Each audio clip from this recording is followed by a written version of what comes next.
Hello students, क्या हाल चाल? सब ठीक ठाक है ना? अगर ठीक ठाक है तो आज स्टार्ट करते हैं। यूनिट 3 का 3rd पार्ट लेके आए हैं। पार्ट 2 तक हमने मानव नेत्र और उसके संरचना के बारे में पढ़े थे। कौन कौन से मानव नेत्र के भाग होते हैं और उसका क्या क्या कार्य है, इन सभी चीज़ों के बारे में हम डिटेल से अध्ययन किए थे। उसी से रिलेटेड आज कुछ टर्म्स हैं, तो आज बात करेंगे स्पष्ट दृष्टि की न्यूनतम दूरी, दूर बिंदु, निकट बिंदु, ये सभी चीज़ें क्या होता है। अगर आपने फर्स्ट पार्ट और सेकेंड पार्ट को नहीं देखे हैं तो उसका लिंक आपके डिस्क्रिप्शन में मिल जाएगा और हम आई बटन में भी दे देंगे। अगर वो वीडियो आप पहले देख लीजिए तब इस वीडियो को देखिएगा तो आपको ज़्यादा समझ में आएगा। तो चलिए आज स्टार्ट करते हैं। सबसे पहला पार्ट है इनका का नाम है समंजन। ये समंजन क्या होता है? अति दूर के वस्तुओं को देखते समय आँख के लेंस की मांसपेशियां तनाव रहित होता है और जैसे जैसे हम किसी वस्तु को नज़दीक लाते जाते हैं तो आँख की मांसपेशियां में तनाव खिंचाव आने लगता है। यही खिंचाव, जिससे कि किसी वस्तु का प्रतिबिंब रेटिना पर बन सके, यही खिंचाव और तनाव समंजन कहलाता है। तो चलते हैं, इसका देखते हैं, इसकी परिभाषा बात करते हैं। क्या होता है समंजन? समंजन का हम परिभाषा लिख दिए हैं, एकोमोडेशन। इसको इंग्लिश में हम एकोमोडेशन के नाम से जानते हैं। तो परिभाषा है, नेत्र में जब प्रकाश की किरण वस्तु से निकलकर आंख के रेटिना पर पड़ता है तब वस्तु का प्रतिबिंब को साफ साफ देखने की क्रिया को समंजन कहते हैं। जब किसी वस्तु से प्रकाश की किरणें निकलता है और हमारे आंख पर पड़ता है तब ही किसी वस्तु को हम देख पाते हैं और यही क्रिया क्या कहलाता है? समंजन के नाम से जानते हैं। देखिए, हम प्रकाश के परावर्तन में बात किए थे कि प्रकाश का पतन किसी वस्तु को हम कैसे देख पाते हैं। तो सबसे पहले उस वस्तु पर प्रकाश की किरणें आकर पड़ती हैं, उससे परावर्तन होने के बाद हमारे आँखों तक आता है, तब हम किसी वस्तु को देख पाते हैं। तो इस देखने की क्रिया में आँख में किसी प्रकार का जो धीरे धीरे तनाव उत्पन्न होने लगता है, उसी तनाव को हम समंजन के नाम से जानते हैं। अगला बात है समंजन क्षमता क्या होता है? ये समंजन क्षमता, देखिए समंजन क्षमता की बात करें हम तो सबसे पहले हम जानते हैं एक नॉर्मल आई, जिसमें बिना डिफेक्ट वाला आई 25 cm से अनंत तक के वस्तु को देख सकता है। निकटतम दूरी 25 cm है और अधिकतम दूरी अनंत होता है। तो इसका पहले परिभाषा क्या है समंजन क्षमता का? इसको इंग्लिश में पावर ऑफ एकोमोडेशन कहते हैं। नेत्र का ऐसा सामर्थ्य या शक्ति या क्षमता जिसके द्वारा दूर तथा नजदीक के वस्तु को देखने के लिए सिलेरी पेशियों यानी पक्षमावी मांसपेशियां के मदद से अपने लेंस के फोकस दूरी को बदल कर साफ साफ देखने में मदद करते हैं, समंजन कहलाता है। जब हम किसी दूर की वस्तु को देखते हैं तो इसका फोकल लेंथ अधिक होता है। जब हम किसी नज़दीक के वस्तु को देखते हैं तो इसका फोकल लेंथ घट जाता है, यानी फोकस दूरी घट जाता है। क्योंकि यह सिलेरी मांसपेशियों के कारण से क्या होता है कि फोकस दूरी को घटा और बढ़ा सकता है, क्योंकि लेंस का एपरेचर कम हो जाता है जब नज़दीक में आता है। तो और जैसे जैसे दूर रहता है वस्तु को तो इसके फोकस दूरी अधिक होता है और यह लेंस के एपरेचर को घटा और बढ़ा देता है, जिससे किसी वस्तु का प्रतिबिंब हर हमेशा रेटिना बने। तो देखें, हम इसका फिगर बना दिए हैं। यहाँ पे हमने 2 पिक्चर बनाए हैं। एक में अनंत से आ रही है प्रकाश की किरणें और एक में किसी नज़दीक बिंदु से आ रही है प्रकाश की किरणें। जब अनंत से आ रही है प्रकाश की किरणें और नज़दीक से आ रही है प्रकाश की किरणें, दोनों का प्रतिबिंब रेटिना पर ही बने, इसीलिए ये सिलेरी मांसपेशियां ये नेत्र लेंस के एपरेचर को घटा बढ़ा देता है, जिससे कारण से फोकस दूरी घट और बढ़ जाता है, जिस कारण से हर हमेशा इसका प्रतिबिंब रेटिना पर ही बनता है। तो देखते हैं, जैसे यहाँ पे कोई समांतर किरणें अगर आ रहा है तो हम समझेंगे कि यह अनंत से आ रही प्रकाश की किरणें।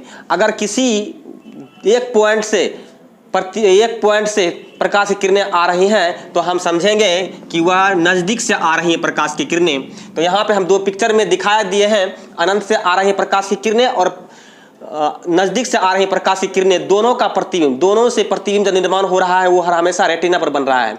लेंस की सिलेरी मांसपेशियों का ही कमाल है, जिसके कारण से किसी भी लेंस के फोकस दूरी को घटा देता है यानी इसके एपरेचर को कम बेस करके लेंस के फोकस दूरी को घटा और बढ़ा सकता है, जिसके कारण से हर हमेशा किसी वस्तु का प्रतिबिंब रेटिना पर ही बने। जैसे जैसे उम्र बढ़ते जाता है तो ये समंजन क्षमता घटते जाती है और किसी वस्तु का प्रतिबिंब रेटिना पर न बन के रेटिना से पहले बन जाता है या रेटिना के बाद बन जाता है। इसकी चर्चा हम नेक्स्ट क्लास में करेंगे, कैसे बनता है और डिफरेंट प्रकार के डिजीज के बारे में पढ़ाएंगे। नेत्र में कौन कौन सा रोग हो जाता है जिससे कारण से किसी वस्तु का प्रतिबिंब या तो रेटिना पर बनता है न बन के रेटिना पर न बन के रेटिना से बाद में बनता है या फिर रेटिना के पहले बन जाता है, जिससे कि वस्तु का प्रतिबिंब हर हमेशा धुंधला दिखाई देता है।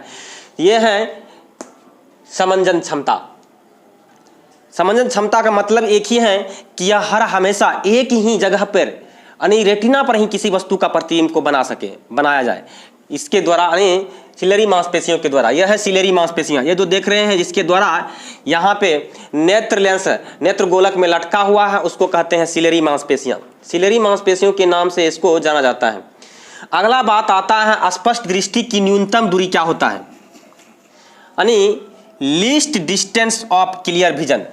इसकी परिभाषा है मानव नेत्र में वस्तु को साफ साफ देखने के लिए न्यूनतम दूरी 25 cm होता है, जिसे स्पष्ट दृष्टि की न्यूनतम दूरी कहा जाता है। अगर इससे और नजदीक लाएंगे तो वस्तु का जो प्रतिबिंब बनेगा वो रेटिना पर नहीं बनेगा और साफ सुथरा किसी वस्तु का प्रतिबिंब हमको नहीं दिखाई देगा। ये दूरी 25 cm का होता है। आप अपने दोस्त को एक चैलेंज दे सकते हैं कि हम भरपेट रसगुल्ला खिलाएंगे, अगर आप 25 cm से नज़दीक यानी नाक में सटा के आप किसी 2 पेज अगर पढ़ देंगे तो अगर हाँ उसको कोशिश करेगा पढ़ने के लिए तो समझ जाओ दूसरे दिन उसको डॉक्टर के पास जाना पड़ सकता है और आपका तो 2-3 किलो रसगुल्ला खत्म होगा। अगर उसको पता नहीं है कि स्पष्ट दृष्टि की न्यूनतम दूरी 25 cm है तो वो इस चीज़ को भली भांति नहीं समझ पाएगा और स्टार्ट कर देगा पढ़ना और वो ये बाजी हार जाएगी। समझ गए ना? हाँ, धन्यवाद। इधर देखिए, इधर बोर्ड पे आइए, बोर्ड पे। अगला है दूर बिंदु। ये दूर बिंदु क्या होता है, इसका इंग्लिश में हम बोलते हैं इसको फार पॉइंट। वह दूरस्थ बिंदु जहां पर स्थित किसी वस्तु का प्रतिबिंब नेत्र द्वारा बिना किसी समंजन का स्पष्ट रूप से दिखाई दे उसे दूर बिंदु कहा जाता है। तो यह दूर बिंदु अनंत तक होता है। तो आपके मन में सवाल होता होगा कि सर आप अनंत की बात कर रहे हैं, आगरा का ताजमहल और दिल्ली का लाल किला तक हमको दिखाई नहीं देता है, आप बोलते हैं कि ये बिंदु अनंत बिंदु होता है।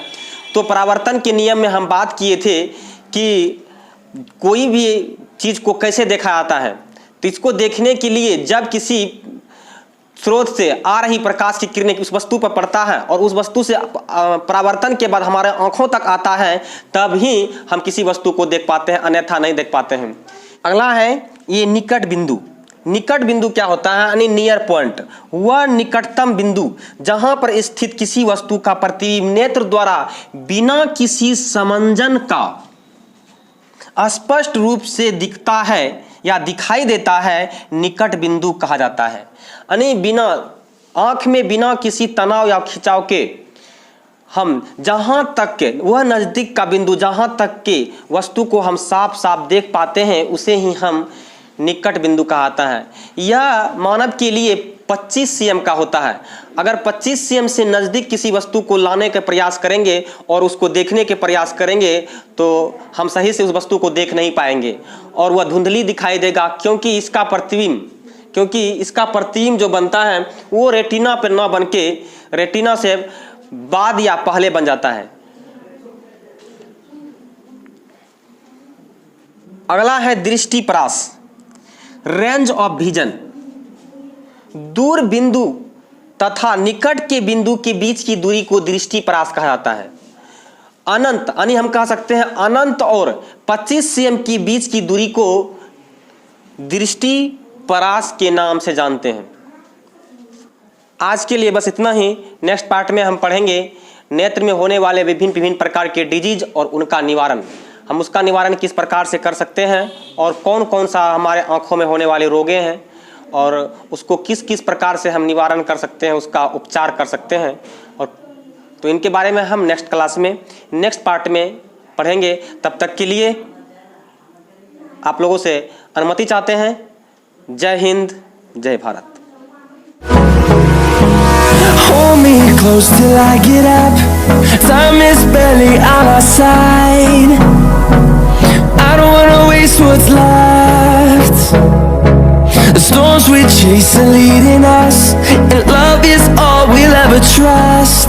Yeah, no, I don't wanna waste what's left.